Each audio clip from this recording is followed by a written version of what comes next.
स्वतंत्रता के 75 वर्ष बीत गए हैं, लेकिन भारतीय चिकित्सा के साथ आज भी सौतेला व्यवहार हो रहा है। केवल कानूनी सौतेला व्यवहार नहीं करता, बल्कि नौकरशाह भी सौतेला व्यवहार करते हैं, सरकार भी सौतेला व्यवहार करती है। उसका लेटेस्ट उदाहरण है राजस्थान। राजस्थान में नौकरशाहों ने जो एलोपैथिक डॉक्टर हैं उनकी रिटायरमेंट की उम्र 2 साल बढ़ा दिया, लेकिन आयुर्वेदिक डॉक्टरों की वो रिटायरमेंट की उम्र नहीं बढ़ाया। आयुर्वेदिक डॉक्टर हाईकोर्ट गए, हाईकोर्ट ने कहा कि नहीं, रिटायरमेंट की उम्र समान होनी चाहिए। इसके बावजूद राजस्थान की सरकार ने हाईकोर्ट का आदेश लागू नहीं किया, उसको इंप्लीमेंट नहीं किया। राजस्थान की सरकार सुप्रीम कोर्ट आ गई है, क्योंकि सुप्रीम कोर्ट का जजमेंट है कि रिटायरमेंट की उम्र समान होगी एमबीबीएस डॉक्टरों की और बीएमएस डॉक्टरों की। अब राजस्थान सरकार के पास कोई ज्यादा आर्गुमेंट नहीं बचा हुआ है, इसलिए राजस्थान की सरकार सुप्रीम कोर्ट में बार बार तारीख ले रही है, बार बार तारीख ले रही है। कोशिश ये कर रही है कि जो आयुर्वेद के डॉक्टर हैं वो कैसे भी करके रिटायर हो जाए। ये हुआ सरकार के द्वारा सौतेलापन और नौकरशाहों के द्वारा सौतेलापन। तीसरा, यह है घटिया कानून। 1954 में बना था ड्रग एंड मैजिक एक्ट, 1954 में। इसके पहले अंग्रेजों ने बनाया था और हमारे कांग्रेस की सरकार ने उसी अंग्रेजों वाले कानून को उसको कॉपी पेस्ट करके आगे बढ़ा दिया।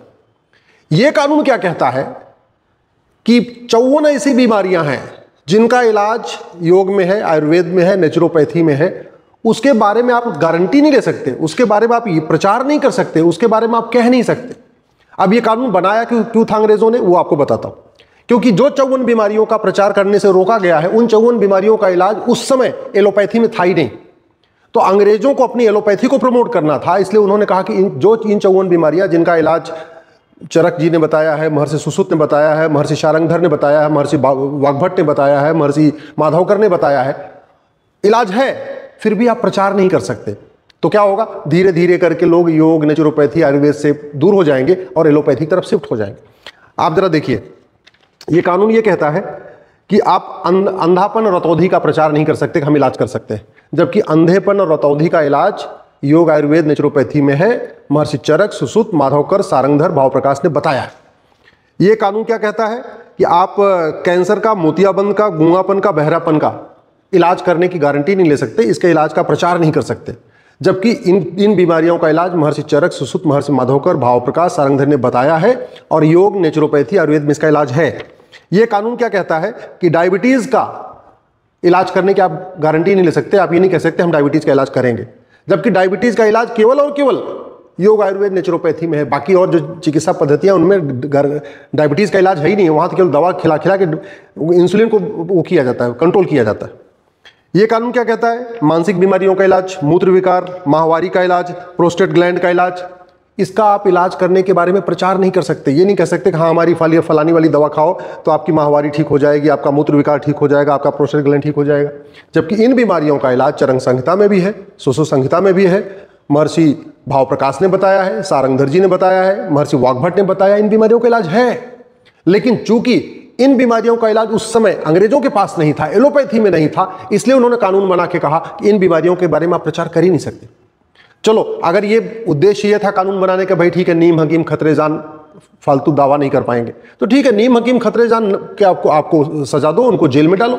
लेकिन जो बाकायदा डॉक्टर है, जिसने 4 साल 5 साल का बीएमएस कोर्स किया है, जो आचार्य है, जो वैद्य है, जो बाकायदा हॉस्पिटल चला रहा है, जो रिसर्च कर रहा है, जिसके पास पूरा रिसर्च सेंटर है, जिसके पास दुनिया भर के हॉस्पिटल है, जैसे आपका पतंजलि के पूरे देश भर में हॉस्पिटल है, हिम्स के पूरे देश भर में हॉस्पिटल है, उनको भी आप प्रचार करने से रोक रहे। ये बड़े आश्चर्य की बात। ये कानून क्या कहता है कि बुखार, मिर्गी, पथरी, ग्लूकोमा, ब्लड प्रेशर का इलाज करने का आप दावा नहीं कर सकते। ये कानून क्या कहता है कि आप हर्ट से हिस्टीरिया की, लेप्रोसी की, लुकोरमा की, मोटापा का इलाज करने का आप दावा नहीं कर सकते, जबकि सच्चाई है इन बीमारियों का इलाज बहुत इफेक्टिवली योग, नेचुरोपैथी में, आयुर्वेद में है। और महर्षि चरक, सुश्रुत, महर्षि माधवकर, भावप्रकाश, सारंगधर ने इसका इलाज किया हुआ है, इसका इलाज भी बताया हुआ है, लिखा भी है, प्रॉपर लिखा है, लेकिन फिर भी आप नहीं कर सकते। क्यों? क्योंकि 1954 का कांग्रेस द्वारा बनाया गया कानून कहता है कि अगर इसका आप इलाज का दावा करोगे तो आपको नोटिस भेजी जाएगी, आपको जेल में डाला जाएगा।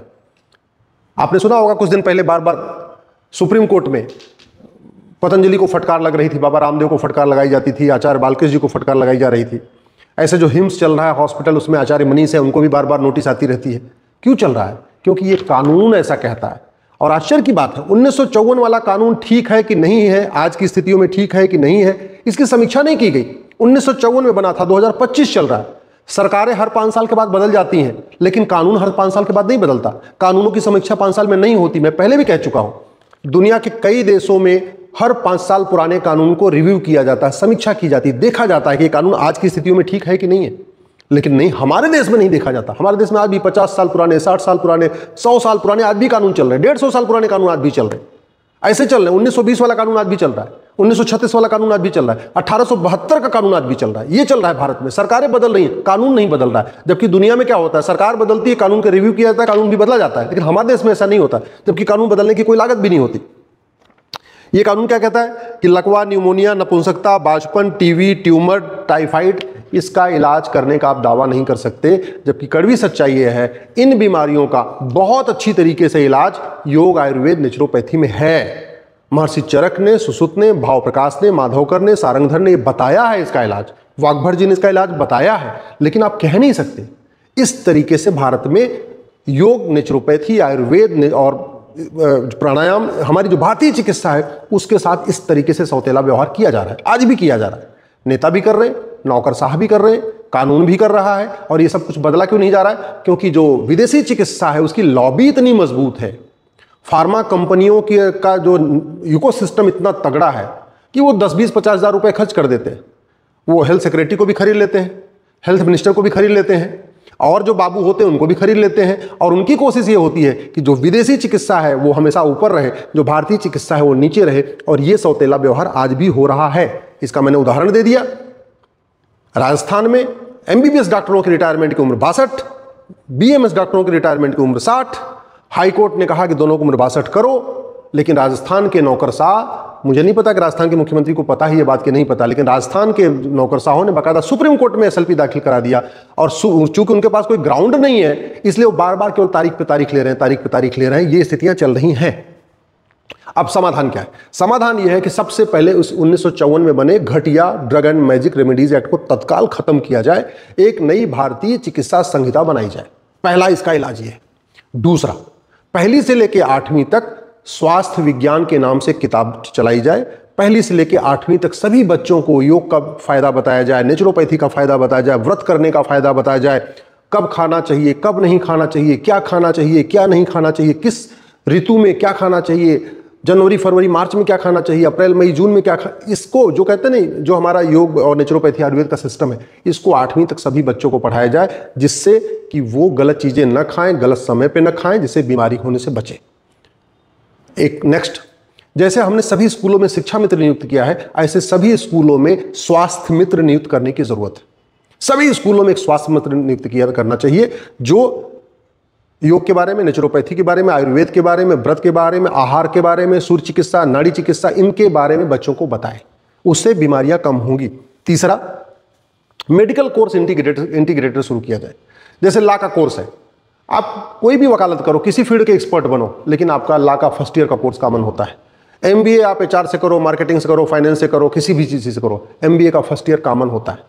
इंजीनियरिंग आप किसी भी ब्रांच से करो, इलेक्ट्रिकल से करो, सिविल से करो, मैकेनिकल से करो, केमिकल से करो, किसी से भी करो, इंजीनियरिंग का फर्स्ट ईयर कॉमन होता है। लेकिन मेडिकल का फर्स्ट ईयर कॉमन नहीं होता। मेडिकल में शुरू से ही एमबीबीएस वाला कुछ अलग पढ़ेगा, बीएचएमएस वाला कुछ अलग पढ़ेगा, बीएमएस वाला कुछ अलग पढ़ेगा। अब ये सिस्टम बंद होना चाहिए। ये गुलामी की चिकित्सा व्यवस्था, गुलामी का कोर्स बंद होना चाहिए। नया इंटीग्रेटेड कोर्स शुरू करना चाहिए। हाँ, जिसको स्पेशलाइजेशन करना है वो बाद में पीजी कर लेगा, 2 साल का पीजी कर लेगा। 4 साल में अगर आदमी इंजीनियरिंग कर सकता है तो 4 साल में मेडिकल भी कर सकता है। ये कोर्स वो लंबा इसलिए किया जाता है किसी बहाने फीस वसूलना होता है। अल्टीमेटली लेके जो प्राइवेटाइजेशन शुरू हुआ है तो कॉलेज ज़्यादा से ज़्यादा फीस वसूल सके, इसलिए मेडिकल के कोर्स को लंबा किया गया। अदरवाइज 4 साल में आराम से कोर्स हो जाता, कोई ज़्यादा दिक्कत नहीं आती।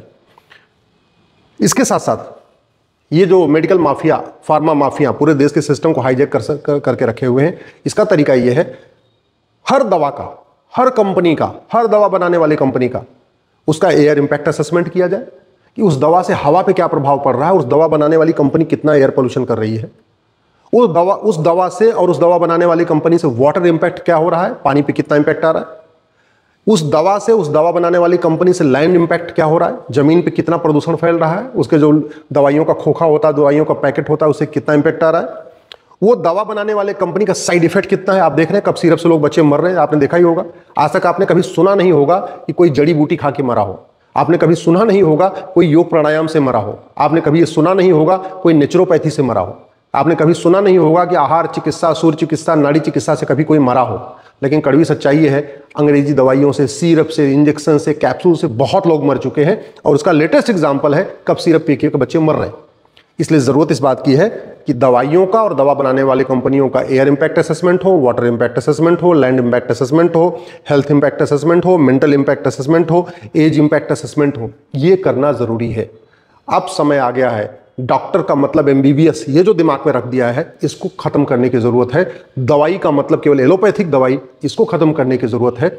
इंटीग्रेटेड कोर्स शुरू करने की जरूरत है। और हॉस्पिटल में भी सभी जितने संख्या एमबीबीएस डॉक्टर की होती है, उतनी ही संख्या कम से कम बीएमएस डॉक्टर की होनी चाहिए। जिन बीमारियों का इलाज योग से हो सकता है, नेचुरोपैथी से हो सकता है, व्रत रखने से हो सकता है, आहार चिकित्सा से हो सकता है, जल चिकित्सा से हो सकता है, सूर्य चिकित्सा से हो सकता है, नाड़ी चिकित्सा से हो सकता है, उन बीमारियों के लिए केमिकल क्यों खाना, उन बीमारियों के लिए सिंथेटिक ड्रग क्यों लेना, उन बीमारियों का इलाज अगर हम नेचुरोपैथी तरीके से कर सकते हैं, फिर सिंथेटिक ड्रग क्यों लेना।